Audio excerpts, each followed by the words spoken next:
भारत कोल IPO अपने final stage में है। इसका होना है लिस्टिंग मंडे को। पहले इसकी लिस्टिंग डेट 16 को थी, बट 15 जनवरी की छुट्टी की वजह से डेट चेंज हो गई है और ये हमने आपको सबसे पहले अपडेट किया था। तो जो भी हमारे सब्सक्राइबर्स उनको पहले से पता था कि डेट चेंज होगी। तो भाई 19 तारीख को इसकी लिस्टिंग होनी है, लेकिन क्योंकि लिस्टिंग डे स्ट्रेटजिक डिमांड काफी ज्यादा लोगों ने करी है, काफी कमेंट्स थे इसके रिगार्डिंग, तो इस वीडियो में इसकी लिस्टिंग डे स्ट्रेटजी के बारे में डिस्कस करेंगे।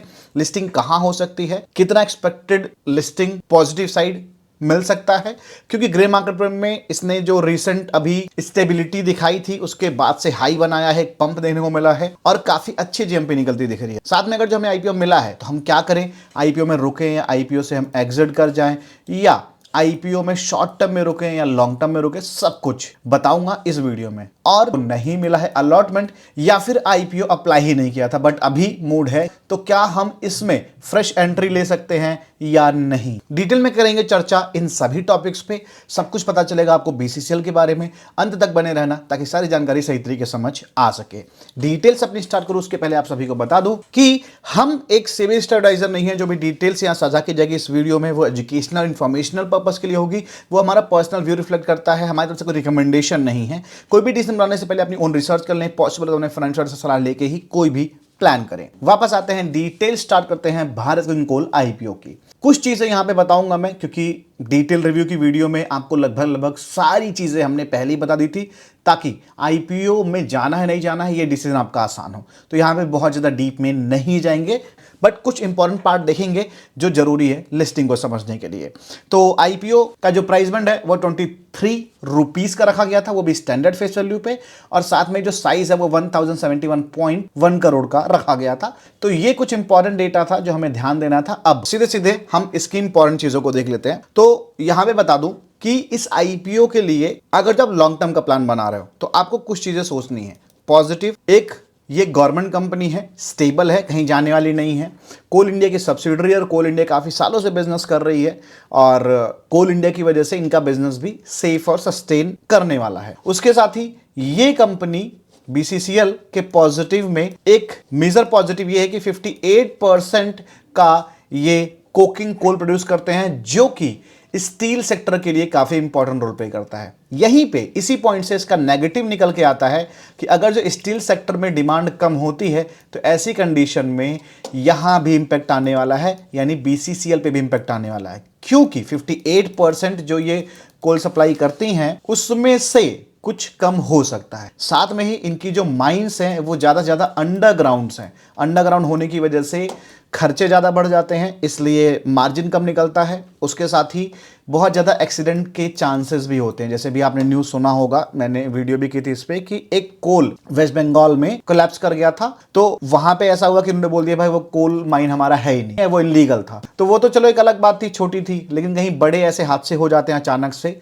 तो वो सीधे सीधे कंपनी की प्रॉफिटेबिलिटी पे असर डालेगा और सीधे सीधे स्टॉक वैल्यू पे भी असर डालेगा। सबसे बड़ी बात यहाँ पे ये है, जो आउट ऑफ कंट्री के सप्लायर हैं इस बिजनेस के वो काफी अग्रेसिव हैं, और अगर जो शेयर मार्केट के हिसाब से देखें तो वैल्यूएशन वाइज सस्ते भी हैं। उसके साथ ही गई चाइना सबसे बड़ा स्टील प्रोड्यूसर है, तो चाइना में अभी स्टील प्रोड्यूसिंग की जो स्पीड है वो स्लो हो गई। तो ऐसा माना जा सकता है कि भाई इंडिया में भी स्पीड स्लो हो सकती है। ये कुछ पॉइंट्स पॉजिटिव नेगेटिव्स थे जो इंपैक्ट डालेंगे। अब सीधे सीधे लॉन्ग टर्म वाले मामले पे आ जाते हैं कि भाई लॉन्ग टर्म में क्या। तो लॉन्ग टर्म में अगर जो हमें सही पे में जाना है, चाहे आप फ्रेश एंट्री लेने का प्लान करो, चाहे आपको आईपीओ मिला हो, किसी भी कंडीशन में अगर जो लॉन्ग टर्म में जाने का प्लान हम कर रहे हो तो हमें एटलीस्ट 1 ईयर का सोचना चाहिए। और उस 1 साल में जो भी आईपीओ का प्राइस है उसके ऊपर जो लिस्टिंग मिलेगी, तो लिस्टिंग का तो चलो छोड़ो, लेकिन आईपीओ का जो प्राइस होगा ना, उस प्राइस से ऊपर का नहीं, नीचे का कुछ ना कुछ आपको लेके चलना पड़ेगा कि चलो 15-20%, 25% तक जो नीचे भी चला गया तो मैं होल्ड कर लूंगा, बिकॉज थोड़ा सा रिस्क फैक्टर हायर साइड है जो ओवरऑल सिनेरियो बन रहा है। ऊपर से वॉर की सिचुएशन जो बन रही है, जैसे अभी जब वीडियो रिकॉर्ड कर रहा हूं भाई, ईरान तैयार बैठा हुआ है लड़ने के लिए, तैयारी इधर भी शुरू हो गई है और यूएस की तरफ से भी कई सारे बयान आ गए हैं। ऐसा कहा जा रहा है कि 24 घंटे में हमला हो सकता है, तो उससे तो शेयर मार्केट ही क्रैश करेगा।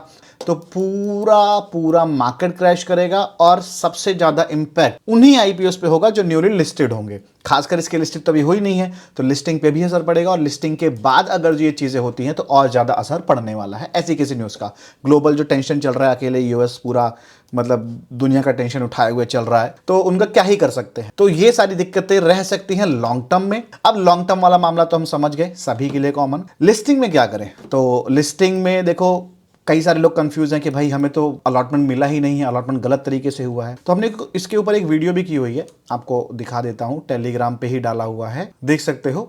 और इसमें मैंने ये भी बताया कि मुझे कितना अलॉट मिला है, मैंने किस तरीके से अप्लाई किया था, ये सारा कुछ। तो अलॉटमेंट फेयर नहीं हुआ आपको लगता है, तो अलॉटमेंट का जो रियल प्रोसेस है और जो इस IPO में फॉलो किया गया है, साथ में जिसको रिफंड नहीं आया उसके रिगार्डिंग भी मैंने यहाँ पे बता दिया इस वीडियो में। डिस्क्रिप्शन में आपको BCCL IPO अलॉटमेंट फेयर है, everything about allotment and more के नाम से ही डिस्क्रिप्शन में मिल जाएगा, जाके जरूर देख लेना।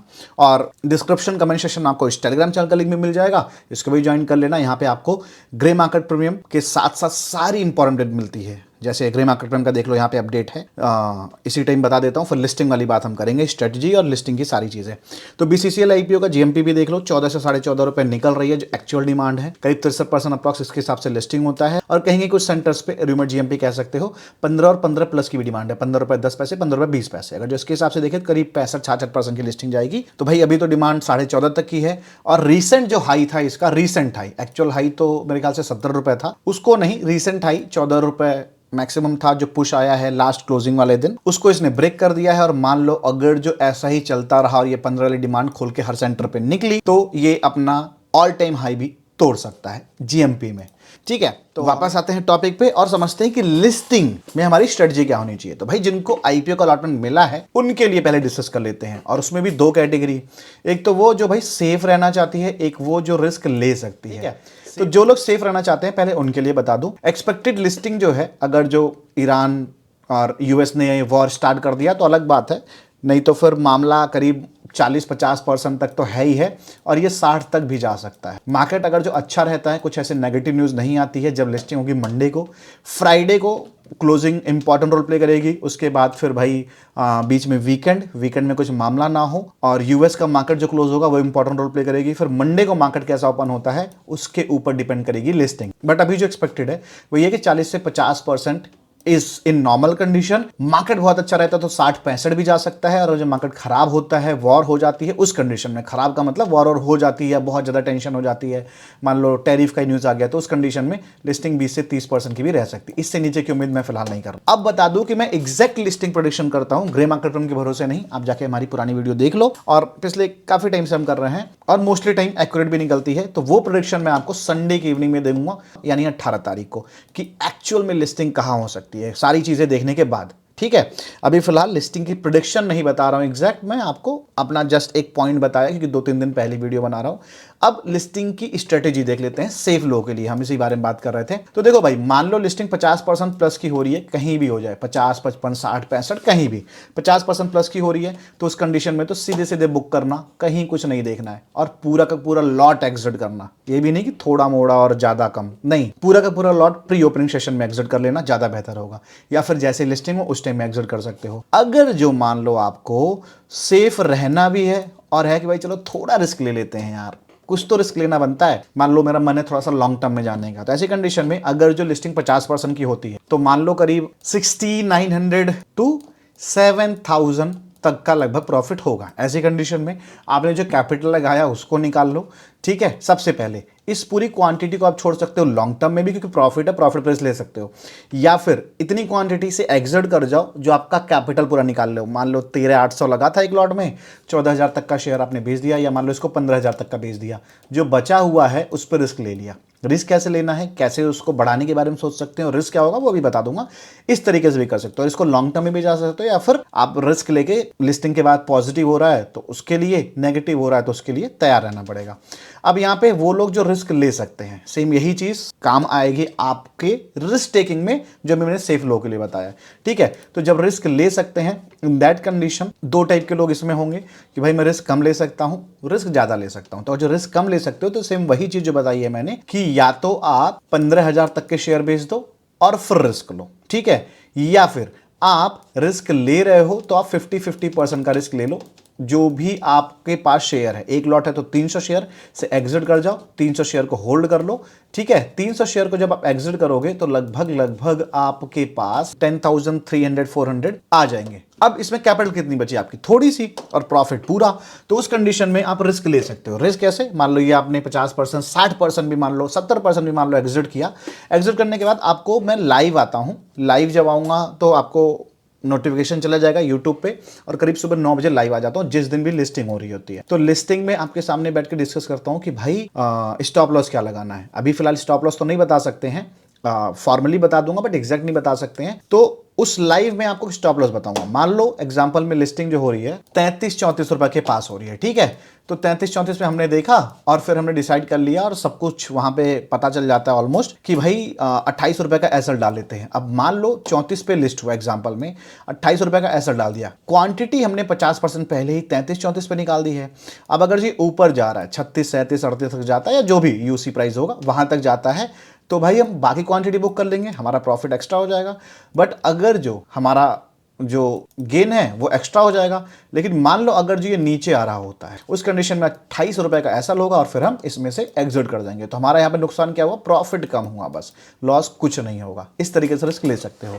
अब जो लोग हाई रिस्क टेकर हैं भाई, वो पूरी क्वांटिटी को भी इस तरीके से प्ले कर सकते हैं। प्री ओपनिंग सेशन में एग्जिट करना जरूरी होगा अगर जो आप सेफ प्ले करना चाहते हो। प्री ओपनिंग सेशन में भाई एग्जिट करना नहीं आता है तो डिस्क्रिप्शन में आपको लिंक मिल जाएगा एक वीडियो का, यहाँ थंबनेल लगा दे रहा हूं मैं ढूंढ के, कि किस तरीके से एग्जिट कर सकते हैं प्री ओपनिंग सेशन में। लाइव बताया एग्जांपल के साथ, उसको जाके देख लेना, ठीक है। अब यहाँ पे ऐसे लोग जिनको आईपीओ मिला ही नहीं था और उनका कि भाई फ्रेश एंट्री ले सकते हैं क्या, तो बता दूं, अगर जो ओवरऑल हम इसकी फेयर वैल्यू निकाल रहे हैं तो फेयर वैल्यू 29-30 रुपए के आसपास की निकल के आ रही है। और अगर जो यूएससी कंपनीज के साथ, चाइना कंपनी के साथ कंपैरिजन करोगे तो प्राइसिंग सस्ती नहीं रखी गई है, जो कि मैंने आपको डिटेल रिव्यू वीडियो में बताया था। ऐसी कंडीशन में एक दिक्कत ये रहेगी कि भाई जब लिस्टिंग ज्यादा मिल जा रही हो, मान लो 33-34 पे लिस्ट हुआ, तो चलो इंडिया की कंपनीज भाई ओवर वैल्यूड चलती हैं, लेकिन अब 33-34 के बजाय 35 पे लिस्ट हुई, 36, 37, 38 पे चली गई, तो कहाँ लेना ठीक होगा, नहीं लेना ठीक होगा, फिर रिस्क ज़्यादा हो जाएगा।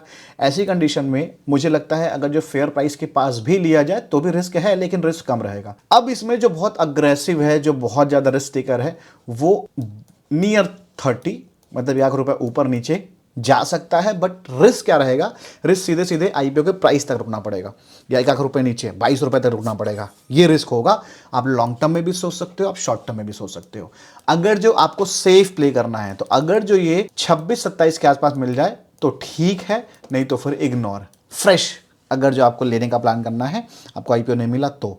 अब भाई जैसे गवर्नमेंट की कंपनी है, तो गवर्नमेंट की कंपनी होने के बाद एलआईसी और बहुत सारी ऐसी कंपनियां हैं गवर्नमेंट के पास जो, और उनका छोड़ो भाई, मतलब एचडीएफसी से बोल दिया तो क्या एचडीएफसी मना कर देगी कि भाई चलो खरीदो। ऐसे में तो यूसी लग रहा है। आपको इरेडा याद होगा, इरेडा में यूसी लगा था, इरेडा में बहुत मैनिपुलेशन चला था। तो भाई मैनिपुलेट भी हो सकता है, उस चीज़ को तो मैं कह ही नहीं सकता, वो तो मेरी एनालिसिस का पार्ट है ही नहीं, वो तो वही लोग जाने। तो ऐसी कंडीशन में कुछ भी हो सकता है, बट जो चीज़ें सामने होती है, जो नंबर होता है, जो एनालिसिस होती है, उसके हिसाब से आपको बता रहा हूँ, होने कुछ भी हो सकता है, ठीक है। तो बीसीसीएल आईपीओ में ये रही फुल स्ट्रैटेजी।